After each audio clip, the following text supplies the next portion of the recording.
Hello student, আজকের class আলোচনা করব তোমাদের ফার্স্ট সামেটিভের 7 নম্বর স্কুলের কোশ্চেনগুলো নিয়ে পেজ নম্বর 103 ও 104। প্রথমে দেখো একের দাগের কোশ্চেন। প্রথম কোশ্চেনে বলেছে বার্ষিক 6.14% সরল সুদের হারে 800 টাকার 6 বছরের সুদ। তাহলে দেওয়া আছে কি সুদের হার 6.14, 6.14 সমান হচ্ছে 25/4%। পি আসল সমান বলেছে 800 টাকা, সময় টি ইকুয়াল টু হচ্ছে 6। বের করতে হবে সুদ, ক্যাপিটাল আর এর মান আর বা আই। আমরা জানি সরল সুদের ক্ষেত্রে সুদ সমান আর ইকুয়াল টু হয় পি টি আর বাই হচ্ছে 100, বা আর ইজ ইকুয়াল টু পি সমান হচ্ছে 800, সময় 6, সুদের হার হচ্ছে 25/4। তাহলে 25 নিচে 4 লিখছি, 4 ইন্টু হচ্ছে 100, 0 0 কাটছে, 4 2 হচ্ছে 8, 25 2 50, 50 ইন্টু 6 সমান 300। অপশন বি তে দেখো দিয়েছে 300 টাকা, তাহলে অ্যান্সার হচ্ছে অপশন বি।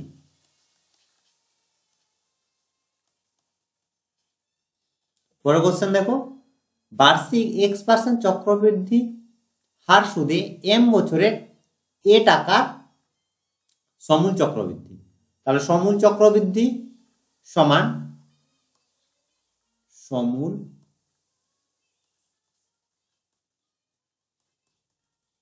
চক্রবৃদ্ধি সমান আসল, এখানে দিয়েছে আসল এ ইন্টু 1 প্লাস সুদের হার, সুদের হার হচ্ছে x by 100 whole to the power n, n বলেছে সময় m বছর। অপশন দেখে নাও, অপশন ডি তে দেখো দিয়েছে a into 1 plus x by 100 whole to the power m, এটা হচ্ছে অ্যান্সার। অপশন ডি হচ্ছে অ্যান্সার। পরের question, 6x² minus x minus 2 is equal to 0 দ্বিঘাত সমীকরণের বীজদ্বয়ের সমষ্টি। ax² plus bx plus c is equal to হয় 0। এটি হচ্ছে দ্বিঘাত সমীকরণের সাধারণ রূপ। এই সমীকরণের বীজদ্বয় যদি আলফা বিটা হয়, তাহলে বীজদ্বয়ের সমষ্টি alpha plus beta equal to minus B by A. B বলতে কি এক্স এর সহগ বাই এ হচ্ছে কি x² এর সহগ, আর বীজদ্বয়ের গুণফল আলফা বিটা সমান হয় সি বাই এ, ধ্রুবক পদ বাই x² এর সহগ। কেন বলেছে বীজদ্বয়ের সমষ্টি, তাহলে বীজদ্বয়ের সমষ্টি হচ্ছে মাইনাস বি বাই এ, অর্থাৎ এখানে বি সমান -1 এক্স এর সহগ আর এ সমান হচ্ছে 6। তাহলে বীজদ্বয়ের সমষ্টি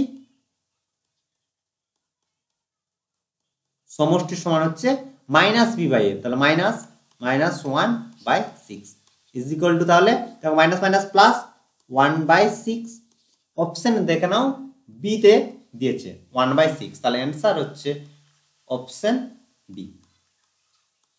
পরের কোশ্চেন দেখো, দিয়েছে m plus 1/m is equal two √3 হলে বের করতে হবে mq প্লাস 1/mq এর মান। আমরা জানি aq plus bq is equal to হয়, মান নির্ণয়ের ফর্মুলা a প্লাস b এর whole cube minus 3ab into a plus b। a cube plus b cube মান নির্ণয়ের সূত্র, এখানে আমরা মান বের করব, এই ফর্মুলা দিয়ে আমরা করব।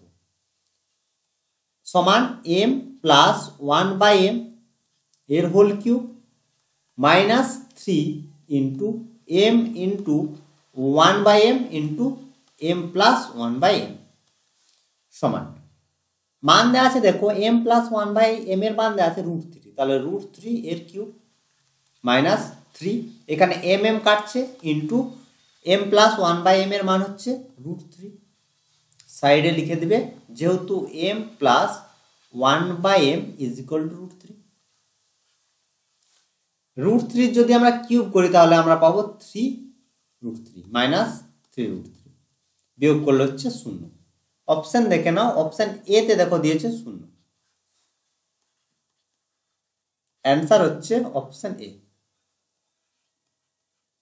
পরের কোশ্চেনে বলেছে 3টি অসমরেখ বিন্দু দিয়ে আঁকা সম্ভব এমন বৃত্তের সংখ্যা ড্যাশটি।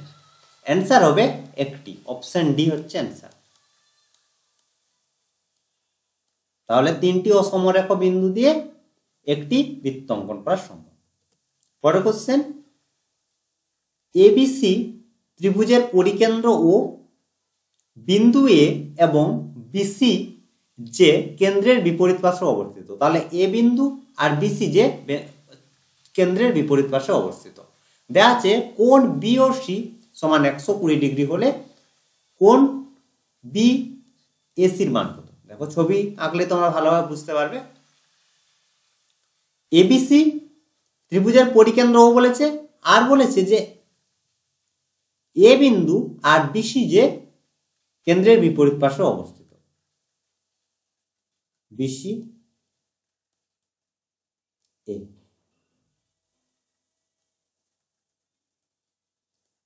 এবিসি দেখো কেন্দ্রের বিপরীত পাশে এ আর বিসি যে অবস্থিত। দেওয়া আছে কোণ বিওসি,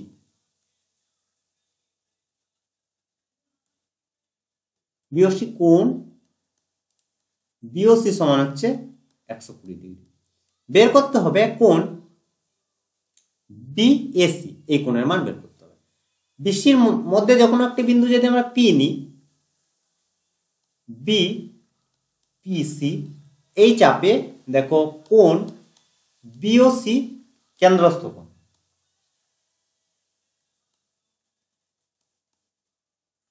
কেন্দ্রস্থ কোণ, এবং কোণ বি এসি বৃত্তস্থ কোণ। আমরা জানি কেন্দ্রস্থ কোণ হয় বৃত্তস্থ কোণের দ্বিগুণ, অর্থাৎ উল্টো দিক থেকে যদি আমরা বলি বৃত্তস্থ কোণ হয় কেন্দ্রস্থ কোণের অর্ধেক। অতএব আমরা লিখতে পারি কোণ বিএসি সমান হচ্ছে কোণ BOC by is equal to বিওসির মান 120, তাহলে 120/2 সমান হচ্ছে 60 ডিগ্রি। তাই হচ্ছে অ্যান্সার। অপশন দেখে নাও, সি তে দেখো দিয়েছে অ্যান্সার অপশন সি। এরপর হচ্ছে 2 দাগের কোশ্চেন। প্রথম কোশ্চেনে বলেছে বার্ষিক 10% সুদের হারে 200 টাকার 2 বছরের সরল সুদ ও চক্রবৃদ্ধি সুদের পার্থক্য। তাহলে প্রথমে আমরা সরল সুদ বের করব, তারপর চক্রবৃদ্ধি সুদ বের করছি। দেখো কি কি দেওয়া আছে, আর এর মান দেওয়া আছে 10%, আসল দেওয়া আছে 200 টাকা, আর সময় N or T is equal to হচ্ছে 2 বছর। প্রথমে আমরা সরল সুদের ক্ষেত্রে বের করি। সরল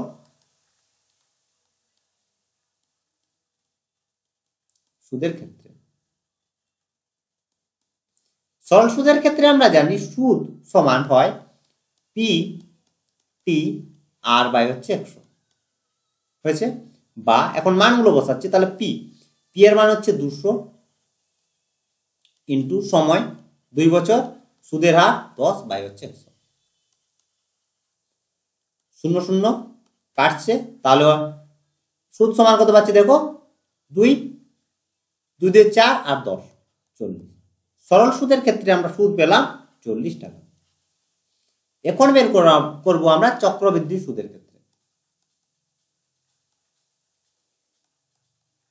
চক্রবৃদ্ধি সুদের ক্ষেত্রে,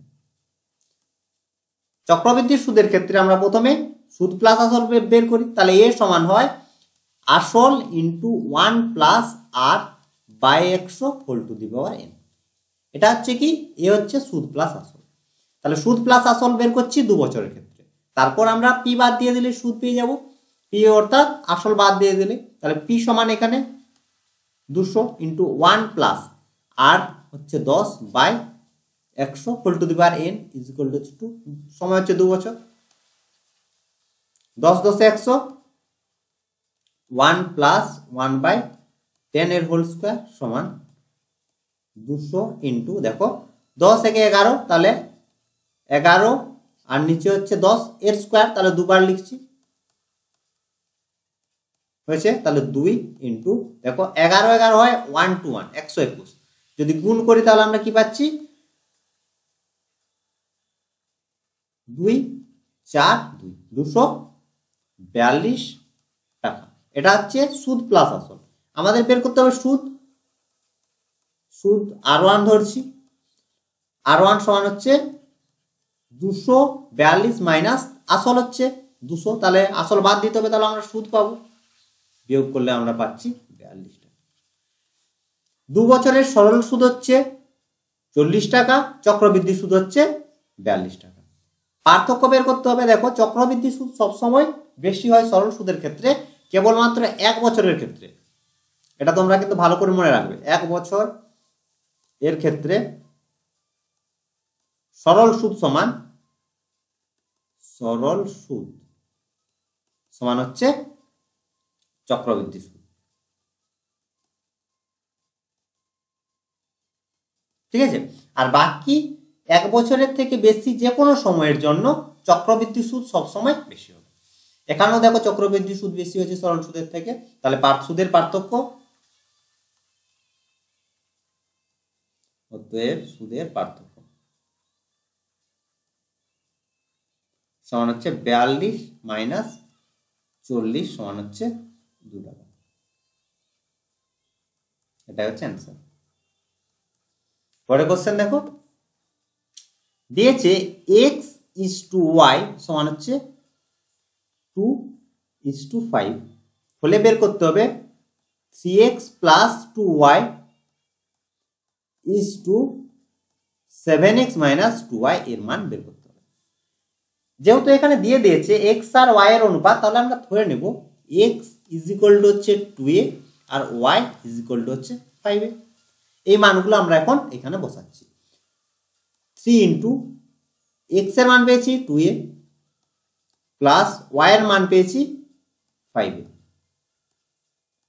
is to 7 into 2a minus 2 into 5 সমান 6a plus 10a is to 14a minus 10a সমান, যোগ করলে পাচ্ছি 16a is to, আর এটা যদি বিয়োগ করি তাহলে পাচ্ছি 4a।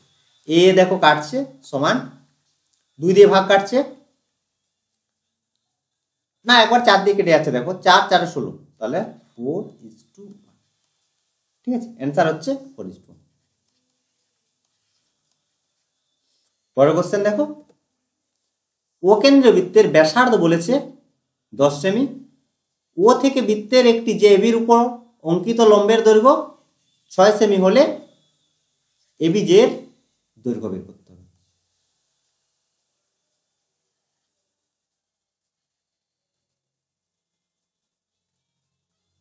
ও হচ্ছে বৃত্তের কেন্দ্র, এবি হচ্ছে যে, এর উপর লম্ব দূরত্ব বলেছে 6 সেমি, কি ধরলাম, দেয়া আছে কি ওপি সমান 6 সেমি দেওয়া আছে, ব্যাসার্ধ ওবি হচ্ছে এখানে ব্যাসার্ধ, তাহলে ওবি সমান 10 সেমি। আমরা জানি ব্যাসার্ধ নয়, এরকম কোন সরলরেখা যেকে যদি সমকোণে ছেদ করে তাহলে সেটি সমকোণে সমদ্বিখণ্ডিত করে। সমকোণ লম্ব বলেছে, তাহলে সমদ্বিখণ্ডিত করছে, অর্থাৎ যেহেতু ওপি লম্ব এবি,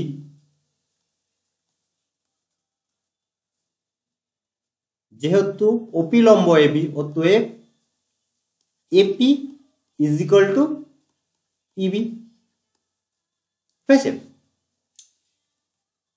এখন ওপি বি সমকোণী ত্রিভুজের,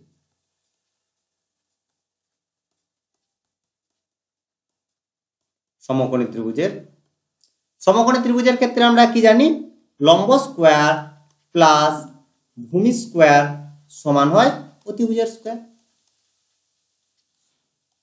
বা ওপির মান পেয়েছি দেখো 6 সেমি, তাহলে 6 স্কোয়ার প্লাস পিবি এর মান আমরা বের করব সমান হচ্ছে ওবি হচ্ছে ব্যাসার্ধ 10 স্কোয়ার, বা PB square is equal two 100 minus 36, 6 square 36, বিয়োগ করলে আমরা পাবো 64, বা পিবি সমান হচ্ছে 64, তাহলে 8 স্কোয়ার হয় 64, তাহলে পিবি সমান হচ্ছে 8, বের করতে হবে এবি সমান হচ্ছে 8 ইন্টু 2 সমান হচ্ছে 16 সেমি, এটাই হচ্ছে অ্যান্সার। পরের কোশ্চেন দেখো, 4 সেমি ব্যাসার্ধ বিশিষ্ট কোনো অর্ধবৃত্তের ব্যাস বলেছে পিকিউ এবং কোণ পিআর কিউ একটি অর্ধবৃত্তস্থ কোণ, কিউআর ইকুয়াল টু হচ্ছে 2√7 সেমি হলে পিআর এর দৈর্ঘ্য।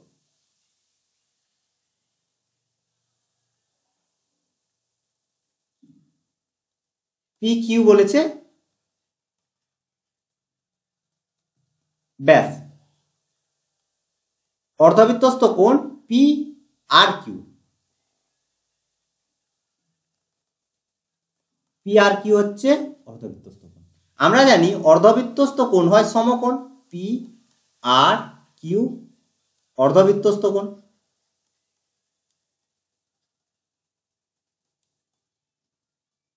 অর্ধবৃত্তস্থ কোণ আর অর্ধবৃত্তস্থ কোণ হয় সমকোণ অর্থাৎ 90 ডিগ্রি। অতএব ত্রিভুজ পি আর কিউ একটি হচ্ছে সমকোণী ত্রিভুজ, সমকোণী ত্রিভুজ। এই সমকোণী ত্রিভুজের তাহলে পি আর কিউ একটি সমকোণী ত্রিভুজ যার পি কিউ হচ্ছে অতিভুজ, ঠিক আছে। পি কি হচ্ছে পি আর কিউ হচ্ছে অতিভুজ, আর এখানে দেখো আর কিউ বা পি আর এই দুটোর মধ্যে যে কোনো একটি লম্ব বা ভূমি, কিন্তু কিউ পি আর কিউ হচ্ছে কি অতিভুজ, তার কারণ আমরা জানি সমকোণী ত্রিভুজের সমকোণের বিপরীত বাহু সবসময় হয় অতিভুজ, অতিভুজ আমরা পেয়ে গেলাম। তাহলে সমকোণী ত্রিভুজের ক্ষেত্রে আমরা পাই যে লম্ব স্কোয়ার প্লাস ভূমি স্কোয়ার সমান হচ্ছে অতিভুজের স্কোয়ার, বা পিআর। এখন দেখো পিআর এর মান, পিআর এর মান কি বলেছে বের করতে হবে, পি আর এর মান আমার বের করতে হবে। কিউআর দেখো, কিউআর এর দৈর্ঘ্য দেখো দিয়েছে 2√7 এর whole square is equal to, এখানে বলেছে 4 সেমি হচ্ছে ব্যাসার্ধ, তাহলে ব্যাসার্ধ হচ্ছে 4 সেমি, তাহলে পি কিউ হচ্ছে কি ব্যাস, তাহলে ব্যাস হচ্ছে পি কিউ সমান হচ্ছে 8 সেমি, তার কারণ বলেছে 4 সেমি হচ্ছে ব্যাসার্ধ, তাহলে ব্যাস সমান তার দ্বিগুণ, 8 স্কয়ার, বা P 8 square is equal to হচ্ছে 28 64 মাইনাস, এটা যদি আমরা স্কয়ার করি তাহলে কি পাচ্ছি 4 ইন্টু 7 28, তাহলে 64 মাইনাস 28 সমান বিয়োগ করলে আমরা পাচ্ছি 6 3 36, বা P R is equal to হচ্ছে 6।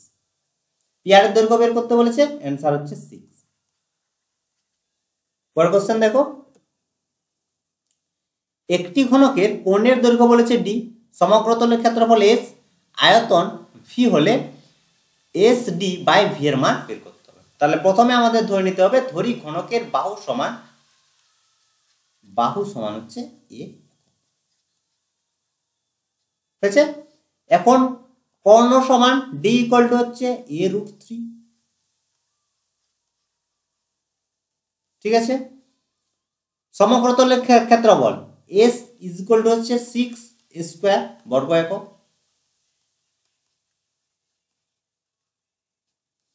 আর আয়তন ভি ইজ ইকুয়াল টু হচ্ছে ঘন বর্গ নয় ঘন। ঠিক আছে, বের করতে হবে এস ডি বাই ভি সমান এস সমান 6 স্কোয়ার, ডি সমান এ রুট 3 আর ভি সমান হচ্ছে এ কিউব। দেখো স্কোয়ার আর এ তাহলে গুণ করলে হচ্ছে এ কিউব কাটলো সমান হচ্ছে 6√3।